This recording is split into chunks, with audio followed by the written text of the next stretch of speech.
All these trucks are all bobtail. And of course, you know me, I park way in the back. I don't want to be next to all these idling trucks. Oh, man. That guy's got the right idea too. We're all back here in the back row. Yes, sir, Bob. This is Freddy the Freightliner. That's my truck. Beautiful morning. Well, good morning. I always like, I don't like waiting excessively unless I know I'm getting paid to sit, which we are for this load. But I've always liked drop trailers because it's so hard to get good food at places. When you're pulling a trailer, it's hard to get somewhere that you can get decent food and not be forced to get whatever the truck stop has. So after I dropped the trailer last night, I went and got some salami, some sliced roast, some cheese, and of course, I got a couple of these 2-liter. This is the 0-calorie one. This tastes just like normal Dr. Pepper to me, so I love it. The Diet Dr. Pepper I like as well, but this one, I like this one a lot. I'm probably gonna have cancer in 20 years because of drinking this, but at least it doesn't make me bloated.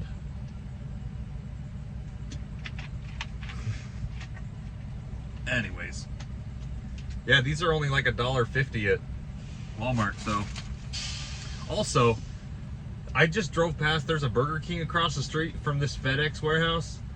Their sign says starting $22 an hour, now hiring at Burger King. Holy crap, I am in the wrong industry, guys. I'm gonna go work for Burger King. I don't have to deal with freaking truck problems and drivers and all the problems that drivers have. And just teasing. I actually have pretty good drivers for the most part. But anyway, so we're here at the FedEx. The trailer's not going to be ready for a little bit longer than I was hoping.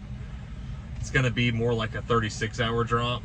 But again, they're paying me to sit, so it's like, it's okay. As long as I know ahead of time I'm going to be waiting, it's okay, because now I can dispatch loads in the back. I already booked like 5 loads today, so it's been a good morning. But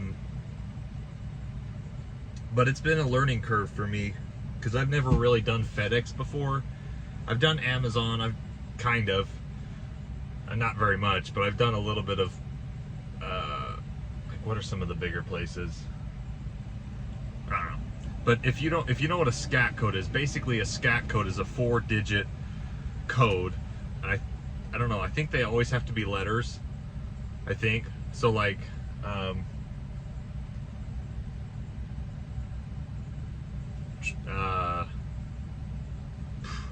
all the big trucking companies have SCAT codes. Basically, a SCAT code is international shipping. That's what it's for. It's a federal code and permit that you have to have. It's like a motor carrier number and UDOT number, but motor carrier is interstate, so you can cross state lines. A SCAT code is for international. But even though they may not use that for that, a lot of these big warehouses, they'll use it to associate your trailer with your truck. So you say, whatever, Swift is SWFZ, I think, and like US Express is UXIL or something. No, that's wrong. I know that's wrong. Anyways, all the big companies have SCAT codes, but they use that to associate your trailer. So I needed to put that on my trailer because I'm using my trailer. And I just parked in front of the trailer because the lady's like, well, they've got other loads shipping out and they can't guarantee that your load will be loaded with the correct stuff. And like, I was trying not to be confrontational, but I was like, I put the load number on the trailer, and she's like, it doesn't matter, we just use the first trailer with that SCAT code and load the next inline load. So even though I was here like 12 hours earlier than they even wanted me to be here, I just slept in front of the trailer so that the yard jockey wouldn't take it last night. So I dropped the trailer, and then I quickly went to Walmart, got some food because I hadn't eaten yesterday, and then I booked it back and just parked in front of the trailer. And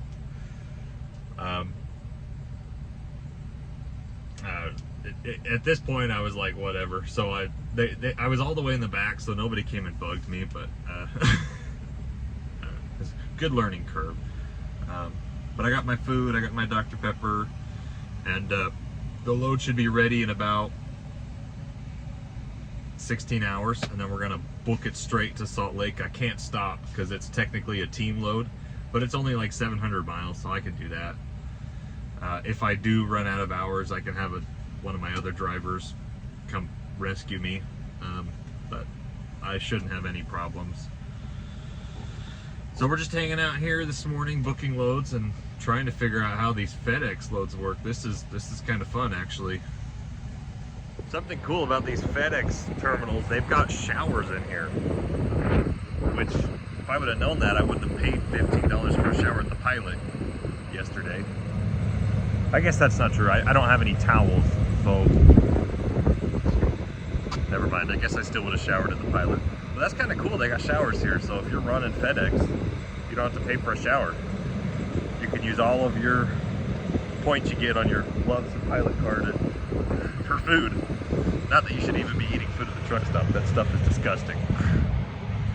But that's kind of cool. I mean, it smells a little bit funky, but it looks pretty clean in there. So get yourself some flip-flops. That'd be, if I start running FedEx, that's what I'm gonna do. I don't know what I'm gonna do. Well, all right, boys and girls. Not everything that shines or shimmers is gold. Might be a polished turd. Well, I'm a little bit pissed right now. Western Express just called me and told me they canceled the load. So, frickin', they're gonna get me a tow new. But I was like, seriously, bro? I've been here for 24 hours. Like, the load was supposed to be ready in 6 hours. It's now Thursday night. Oh my gosh, this sucks. There's a couple loads I could go get. There's an Oakland load. There's a Modesto load, and then there's one in Sacramento. But they all like deliver Saturday morning, and I'm like, just let me deliver Friday. And they're all like, nope, can't move it. I was really hoping to have this trailer emptied on Friday.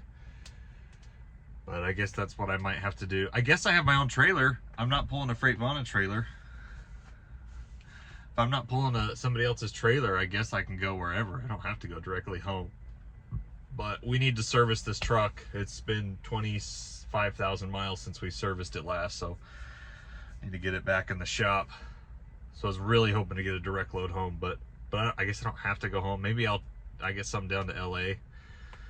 And the broker, he was actually a pretty cool dude. Once it's hard to get a hold of him, you'll be on hold for like a half hour before somebody answers. But once you get his like direct extension, you can just call that guy and be buddies with the guy that first answers. And he was pretty cool, but he's like, I'm just being honest with you. This is our contracted lane, and you're a fill-in. And if there's not enough freight, they just cancel. But if there is enough freight, then it's good. We run these all the time. I was like, oh, that's nice that I'm just a backup to you guys. I'm just a owner operator to the rescue who gets dumped when the load's not ready. They won't make any of their drivers sit. They'll make me cancel. So, anyways. Well, I got a load home. Picks up in Modesto.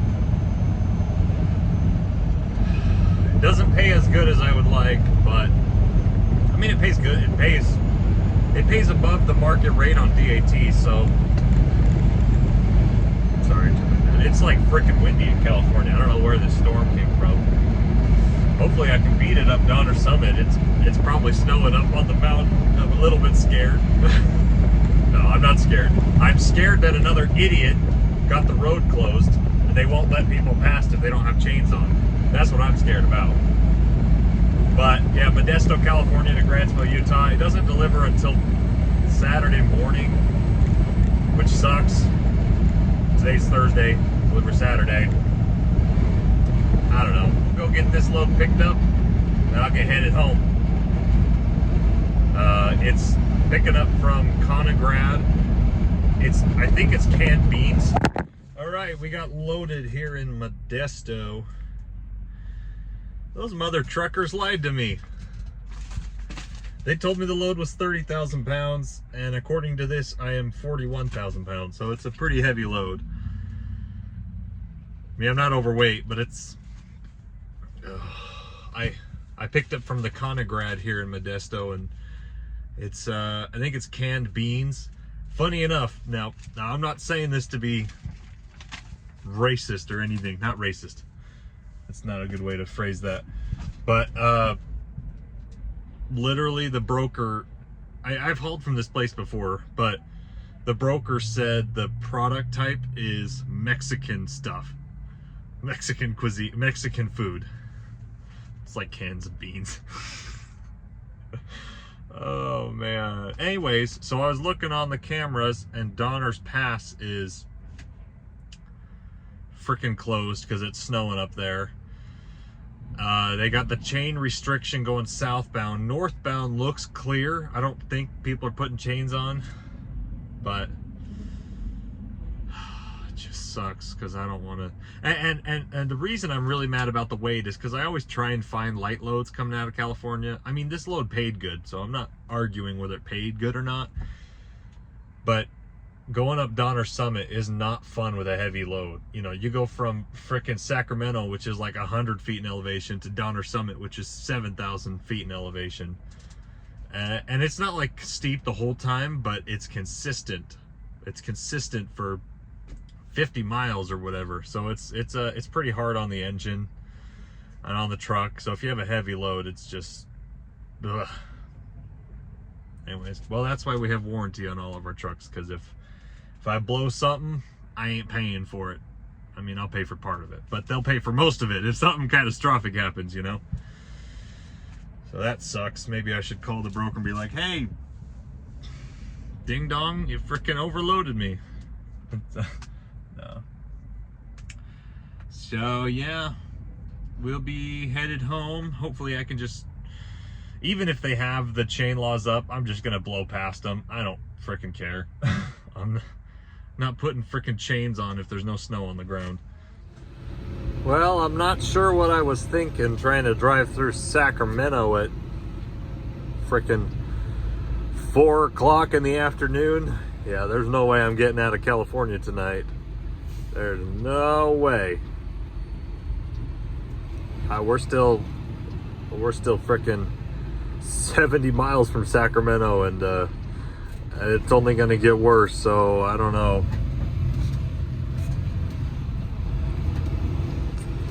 Come on, people. Oh, this truck is bouncing. That exit right there is Hammer Lane, which is really weird because normally the left lane is the Hammer Lane. Exit 258, where are we? I don't even know what city we're in. But Hammer Lane, hammer down, guys. Let's get frickin' moving. All right, guys, this should be fun. Nice big black Peterbilt. What are we doing?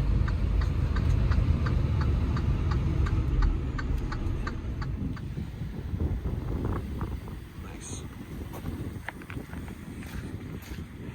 It's got an APU. Can I just take a picture? Yeah. Cool. Sweet.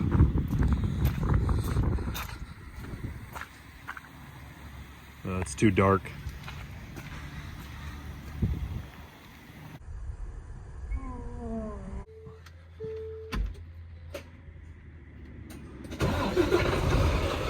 All right, guys. Black Beauty. Should I get it? I don't know. Man, it's so freaking dark outside. Pulling out of this truck yard now, so. All right, guys, so that was fun.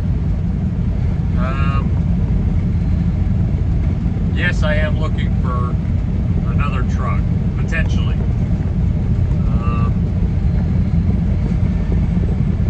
And that one just happened to come up just because I was in the Sacramento, Central California area. So that was in Sacramento.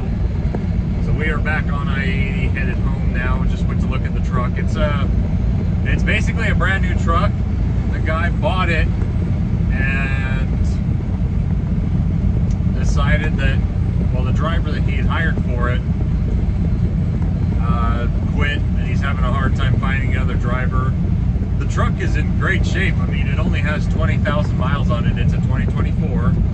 It's basically the exact same truck as the blue truck we just bought, but it has a brand new APU on it. He put a, you know, whatever those are. I think an APU is like $20,000, the ones that they have.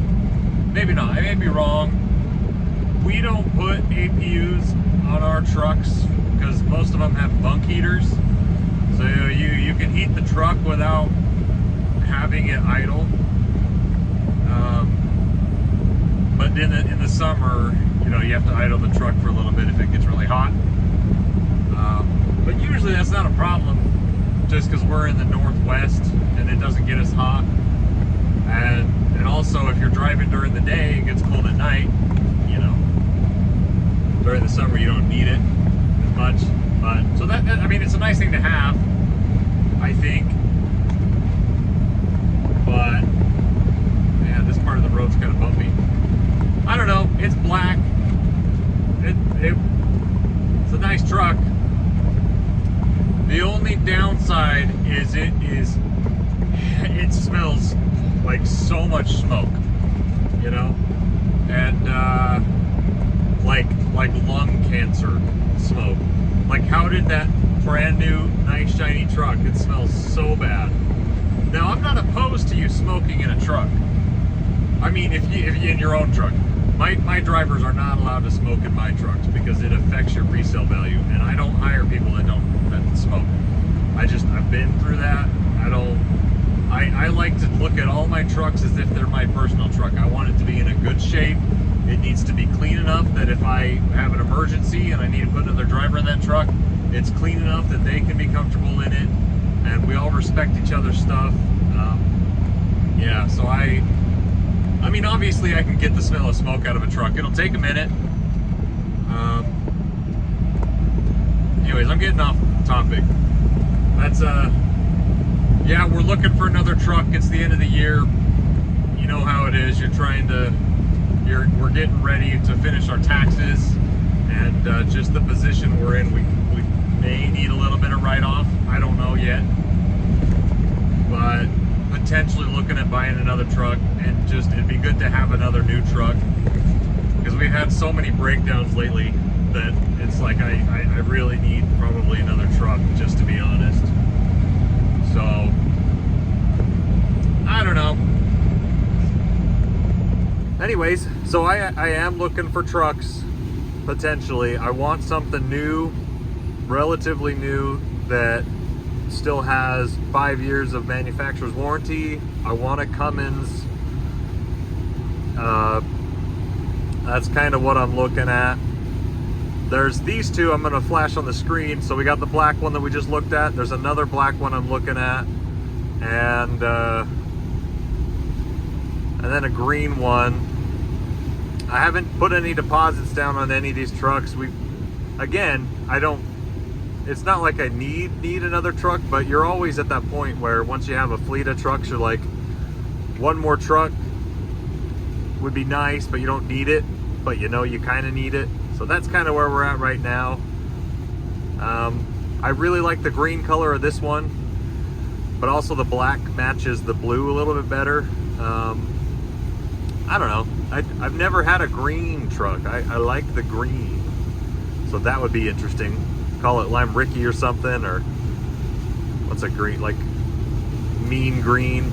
Oh wait, no, never mind. That's Tony Tourette's Trucker's mean green. So that's unfortunately unavailable. I need a green name, Green Goblin or something. Green Apple. I don't know.